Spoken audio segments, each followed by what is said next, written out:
the time of President Mandela, policy decisions taken in terms of free access to health services for pregnant women and children under the age of 6, and subsequently a policy to open up primary health care services free of charge to all users, and overall an expansion of the public health capacity in terms of infrastructure, in terms of human resources, in terms of all other equipment and capacities. But one of the downsides over this period has also been, driven by an approach of our, overall economic policy of a mixed economy. Together with that, then making it possible for also quite a major growth of the private health industry, both at the level of financing in terms of your health insurance products, but also, and with the growth of the middle class, as the economy was growing, so a number of people who were excluded from the economy starting to have access to reasonable income, also with the growth of the public service across from the three spheres of government, local government, provincial and national, and also various growth of other various entities. So a significant growth in the people who have income, and with that opening up opportunities for medical insurance, and then of course also allowing also a growth in the private health care provision itself. Some years back, before 1994, there would have been just a handful of private health providers, especially at the level of secondary and tertiary services at the hospital level. They would largely have been mainly GPs, dentists, and those kind of services. But what that over time has done has been to create a two-tier system,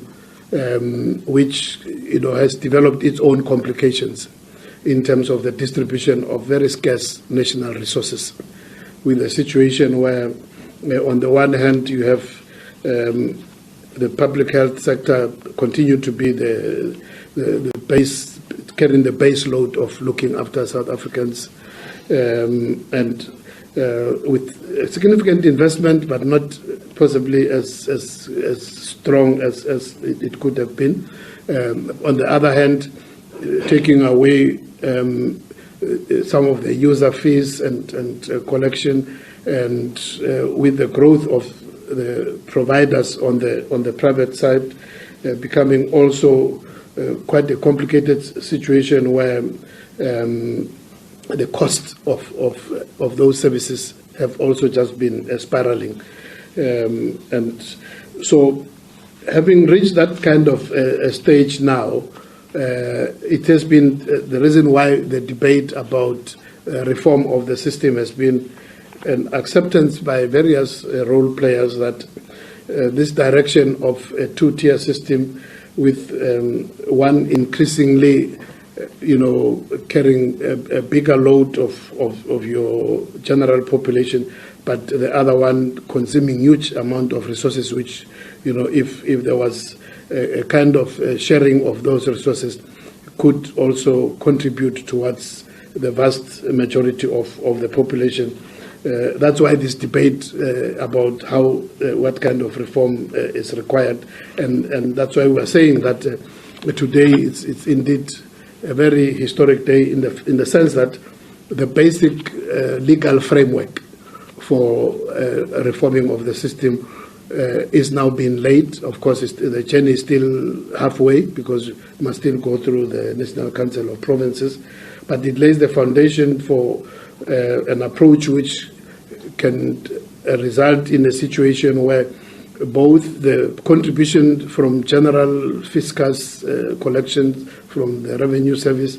but also those contributions which many of us who have income are making into private into private insurance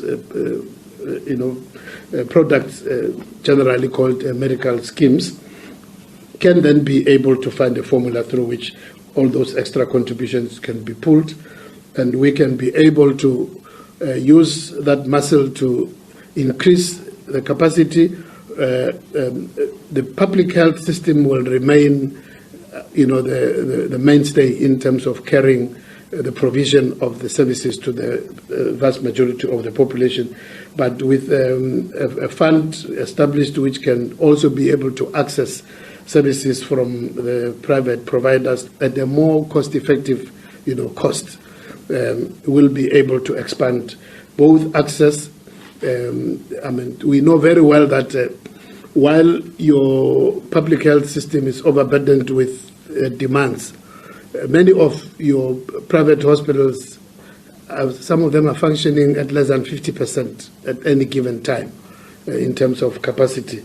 I mentioned the other day when we were at the Presidential Health Summit that I was talking to an old colleague of mine who's a doctor who's gone into the industry of private health, who's got 1 or 2 hospitals. And we were just discussing, because I happened to be in Durban and I was at the Prince Mshweni Hospital, and we're looking at the kind of pressure of services at that hospital, and talking to the management there, amongst other things, we're talking about maternity services. And I was asking, what is the number of deliveries happening at the Prince Mshweni Hospital? And they indicated that in a month they deliver between 1,000 and up to sometime 1,500 babies. And when I was talking to this colleague, obviously the private hospitals are not as huge as, but in the same city. And he was saying to me that in this hospital, if he delivers 60 babies in a month, that's a big, and that, especially after COVID, that is, he hardly ever even sees that. They're usually between 30 to 40 deliveries, almost 1 delivery a day in the entire hospital. So that's the kind of spare capacity which exists. And of course, in order to what it means then, therefore, is that they are suboptimally utilized, but to maintain them and sustain them and still make a profit, they have to find ways. And that's why you will find, again, just as an example, and he himself confirmed what, in the same city I was meeting some pediatricians, and they were complaining to me to say, you need to do something. In the private hospitals, you have a cesarean section of up to 80% of all deliveries being cesarean section. And this colleague of mine also confirmed that in his own private hospital, they do up to 70% of cesarean sections. So there are a number of factors which therefore makes it much more costly. So we believe that the passing of this bill today, as it is still going to go through the Council of Provinces, start to lay the foundation through which, if finally it can be signed into law, it will create that framework and foundation for us to be able to reform the system, so that increasingly we can go into a direction which is different from where we are going now, where you have an over-concentration of almost over 51% of the resources utilized by South Africans for health services being in the private sector for only 16% of the population. And if we could find a different, rationalization of those resources. And I must also hasten to say, what we are envisaging is that the kind of expenses which individuals who are on medical insurance have to part with, once the process can be really functional, and where we can share and rationalize those resources,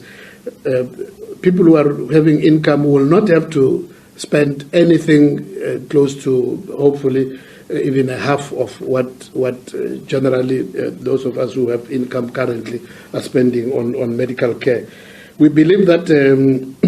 of course, this is the early days, even once the full act has been passed and signed into law, its proclamation of various components of it to function.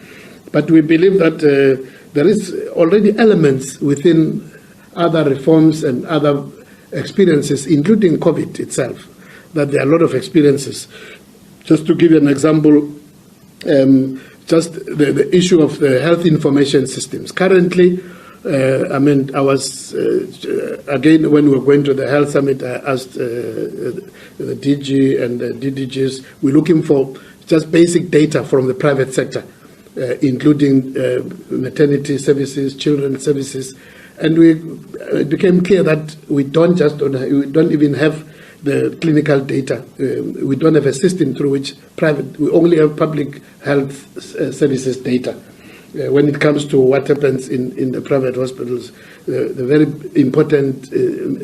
clinical data which we need also for overall national planning is not there. But during the high levels of rollout of the COVID vaccination, we developed within the department the electronic vaccination data system, which was led by Dr. Chris Pierre with his team in the departmental health information systems. And that system proved to be quite reliable. At the end, we had one system. We're able, whether a person vaccinated in the public or in the private sector, on a daily basis, we're able to know where we are, and this data is still available for us. So there are a number of areas in which a lot of groundwork has already been done, but we are also conscious of the fact that there's a lot more which will need to be done. We know that some of those who opposed, including in the debate today, they argue that rather than interfere with the private health, we must just focus on the public health. And we disagree because at the end of the day, we are one country, and we believe that while there is room for private investment and input into various aspects of health, but the final access to health services when people need health services it can't be correct to be treated like any market commodity where you must buy. The elements within the health value chain, producing of medicines and equipment and diagnostics and so on. There are a number of areas where there is huge opportunities, but we believe that at the end, when somebody is ill and needs to be attended to, and because it's also health doesn't start when you're ill, but in public health, in prevention, in promotion of health, good health, all those things need all of us to contribute towards. So in conclusion, I just want to say that we do understand why there will be some genuine South Africans who will be skeptical, and we understand that those who oppose interventions such as the NHI take advantage of some of those legitimate concerns in terms of the capacity of the state, in terms of implementing a number of projects, running a number of institutions. It's not something we can wish away. We must make sure that those things get fixed, including in the current provision of health services. It's not only the pressure, but it's also in a number of clear examples where there's been mismanagement. In some areas, in the extreme, also some elements of corruption have also been unearthed, and those must be dealt with. But we also say that within, if you look at the base load, which is the public health system again, there is also good examples. There are a number of examples of well-functioning institutions, despite the pressure under which they function, but who are managing, to the best of their ability. And we do from time to time get messages of a number of people who are very complimentary about some of the services which they receive in quite highly burdened health facilities. So we want to assure South Africans that we are conscious of all this, and we're paying very deep attention to them to make sure that the managerial and leadership risks must be addressed, and that's why within the policy itself we have said that the NHI implementation is not going to be an event. Today's passing of the bill is an event. It's in the Assembly, it's passed, but actual implementation is going to be a process. And we have said over and over again that it will be in stages, with a major focus on primary healthcare and building up into broadening a number of other services to cover all South Africans. So we will definitely handle this reform process with care. Thank you very much, Foster.